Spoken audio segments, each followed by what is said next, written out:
Let's now speak to Dr. Emmanuel Matambo, a political analyst and research director at the University of Johannesburg Center for Africa-China Studies. Welcome to the program. Thank you for joining us here on Africa Live. First and foremost, what are the major concessions that the ANC is likely to make to bring the key parties to the unity government? Thank you very much for inviting me. Indeed, one of the first things that the African National Congress and its prospective partners are likely to deal with are very divisive issues, especially issues that divide the African National Congress and the Democratic Alliance, which is the second biggest political party in South Africa. Paramount amongst those issues, I think, will be the Black economic empowerment, the broad-based Black economic empowerment that seems to favor or to give preferential treatment, so to say, to previously disadvantaged South Africans. The Democratic Alliance has been vehemently against that particular policy.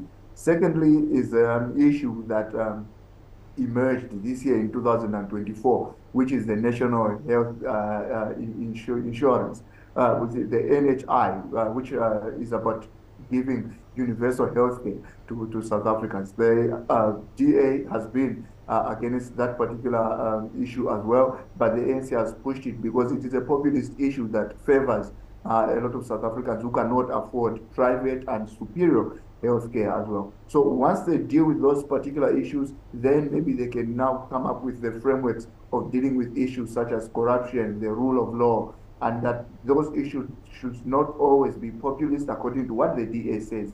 Rather, they should be about economic advancement rather than looking at sectarian interests for the Black majority in South Africa. So once they get those issues out of the way, then maybe they can come up to some semblance of an agreement about how this government of national unity could be configured.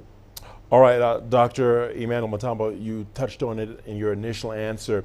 Help us to understand. Is the government of national unity likely to be dominated by the ANC and the DA in terms of positions and policy orientation that you've mentioned? And if so, what is the role of smaller parties like the IFP? Well, yes, indeed, it will have to be dominated by the African National Congress and the Democratic Alliance because the ANC got 40%, the DA got about 21.8%. So numerically speaking, obviously, the two parties will be the front runners there. The IFP will also have a role to play because it garnered about 3.85%. So between the three parties, they could take up their voting share in the parliament to about 66% of all the seats in parliament. So that could actually bolster the ANC. The ANC and the DA will likely need the smaller parties in order to push forward some of the issues that they might come across. Because remember, these two parties here are divided by a range of issues. So the smaller parties will play a part on issues that the ANC and the DA are likely to agree upon. One of them, obviously, is economic recovery, because over the last 5 years, South Africa's economy has been tanking, so to say. So are they going to find a proper roadmap through economic recovery? For them to do that, they will need the help of smaller parties, especially on issues that might actually alienate the DA. The ANC might want the support of much smaller parties whose numbers as well could push up the numbers of the African National Congress to just over 50%.